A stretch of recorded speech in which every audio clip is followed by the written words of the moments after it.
Almost every running shoe coming out this fall has something like the words X, Max, or Next in their name. And there's a reason for that. It's made to signal a technological leap in the world of running shoes. In the last few years, we've seen a huge development, especially in racing and workout shoes. The foams are better, the technology is better, they're faster, more durable, more supportive, more expensive than the shoes you probably have at home. Here are exhibits A, B, and C of 2024. Let's call them Bulbasaur, Charmander, and Squirtle. Pokemon? Seriously? What? It's clever. It's out of style. Pokemon is never out of style. You're such a dweeb. Well, you're a Gary. What? These shoes are some of the best to hit the market this season.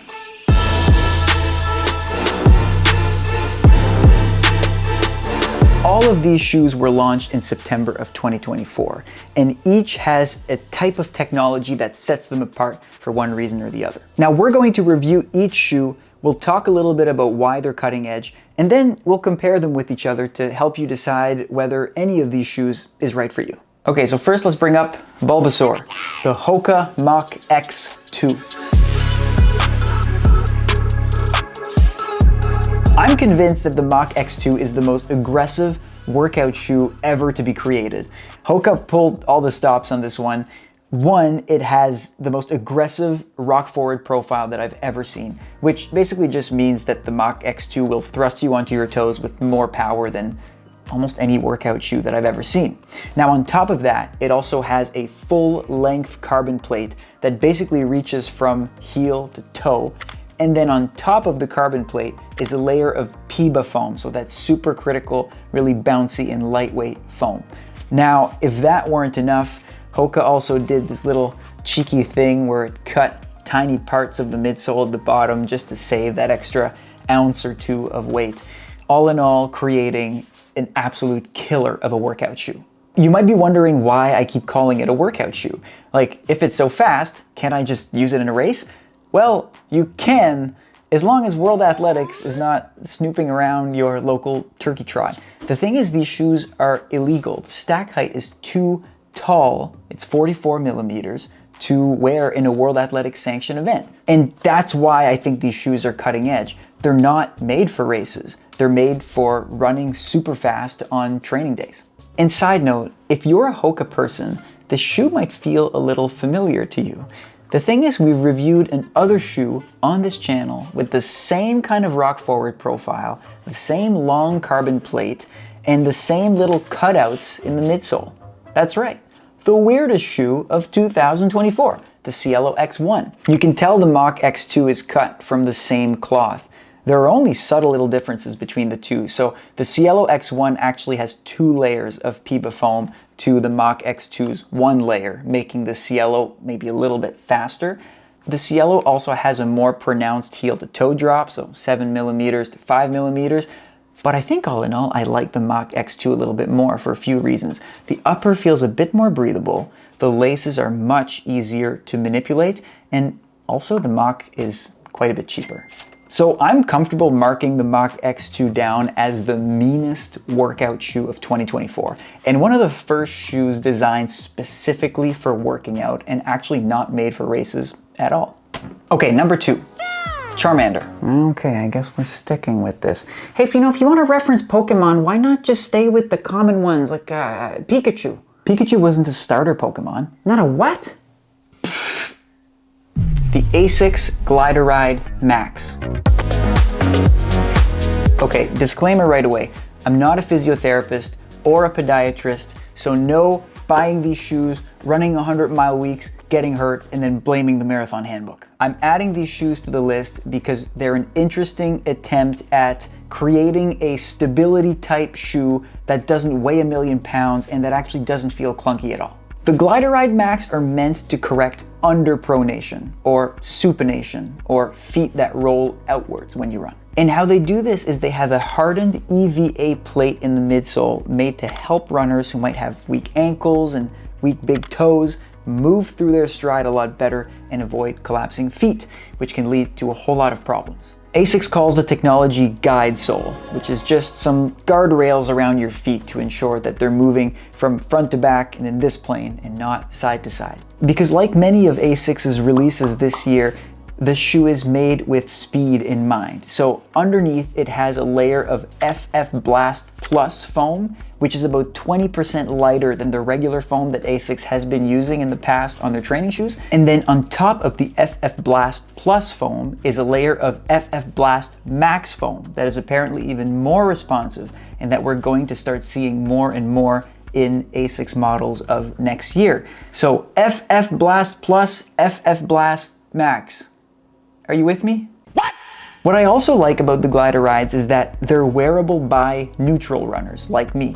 So I've had issues with stability shoes in the past. They just feel like overkill. They're usually super heavy.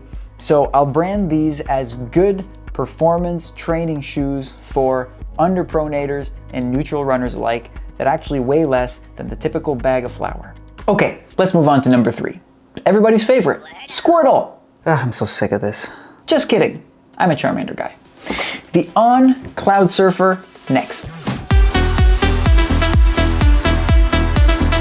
Bear with me, I have a theory. In the last few years, companies have found a way to make faster and more responsive shoes than ever before. But the trade-off is that we've made these shoes huge because we don't know how to pack that foam, that supercritical foam, in a small package. I think what's coming next are shoes that are every bit as fast and responsive, but that will come in a much smaller package. The Cloudsurfer Next is an example of the future. We're sending you back to the future! Okay, like, kind of. It's not the fastest shoe out there, it's not the comfiest shoe out there, not the most responsive, but it does do something that most other shoes don't do. It packs a great punch in a smaller container. It's shaped and sized like a vintage shoe from 2016. It packs a generous slab of supercritical foam, so On calls its type of foam Helium foam. It packs it inside of a 30mm stack height, which is a lot smaller than most other shoes. So these are the sneakers for people who say, hey, I really like how the new shoes feel. I like how they're bouncy, I like how my legs feel after I use them, but I don't like being so high up on a platform. Like, if that's you, these are a really cool creation that I think you'd like. And the fact that they have a bit less material in them might be what allows the Cloudsurfer Next to be sold at a pretty affordable price. See, I think of the Cloudsurfer Next as just a smartly built shoe. The midsole has that Cloud Tech phase technology that just rocks you forward comfortably on each individual little hole, or as On calls them, cloud. And then, as I just mentioned, it has that Helium foam in the midsole for extra propulsion.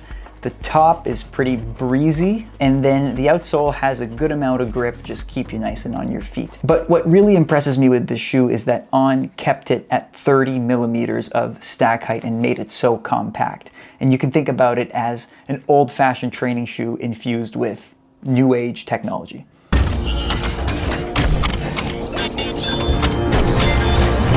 So before we get into comparisons, I think it's important to say that, say you're new to running, you don't need to buy the shoes from this year. There are plenty of good sneakers out there that come from 2023, 2022, and far beyond. They're usually cheaper too. This video is more to inform you about what was new out there, what are some cool technologies that you might want to try. Now, for those of you who are interested in these 2024 models, let's compare them. Which ones are better? We've divided our ranking into 8 different categories and came up with a scoring system. Starting at price. At $150 USD, the Cloudsurfer Next takes the cake. In my opinion, it's one of the last truly affordable shoes out there. It's certainly the best bang for your buck out of these 3 shoes. Next is weight. So our winner here, by a very slim margin, is actually the Mach X2. And that's pretty impressive considering that I think it's the biggest shoe out of all 3. So a lot of lightweight foam, classic HOKA shoe, big and light. 1 point for the Mach X2. 3 is stack height. So put simply, these 2 shoes are of the era. 44mm of stack height, sounds pretty tall, kind of typical these days. Whereas, as mentioned, 30mm of stack height, Cloudsurfer Next will feel much different. Now, I'm not giving any points here because this is a matter of preference. Some people like a super high stack height, others like a really low one. If you know which one you are, you can already start to rule out some of these pairs. Number 4, comfort. The Cloudsurfer Next is a little hard.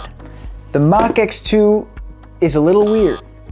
The Glideride is just right. Now, I may be a little bit biased towards ASICS shoes. I've been wearing a lot of ASICS this year, so there is a matter of preference here.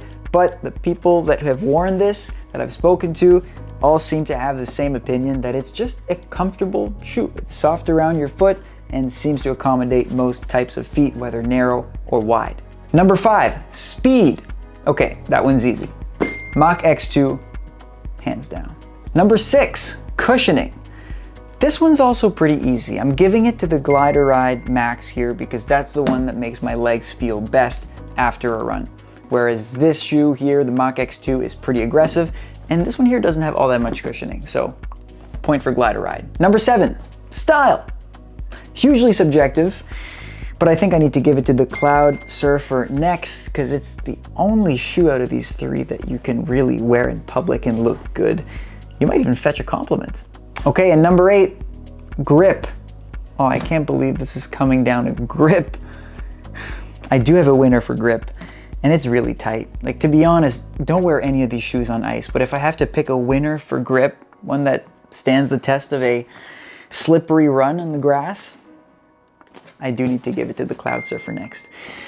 So this is our winner for today. So this concludes our review, but don't think these are the only 3 sneakers hitting the market this fall. There is another big shoe with either the word X, Next, or Max hitting the market very soon, and I can't tell you what it is, but little hint, it rhymes with Crooks Glycerin. Can I say that? Yeah, okay, yeah, I guess I can't say that. But I'm gonna go get this shoe and I'm gonna review it because I want to catch, oh my God, no, them. Please don't. Oh! Yep, this video is ruined.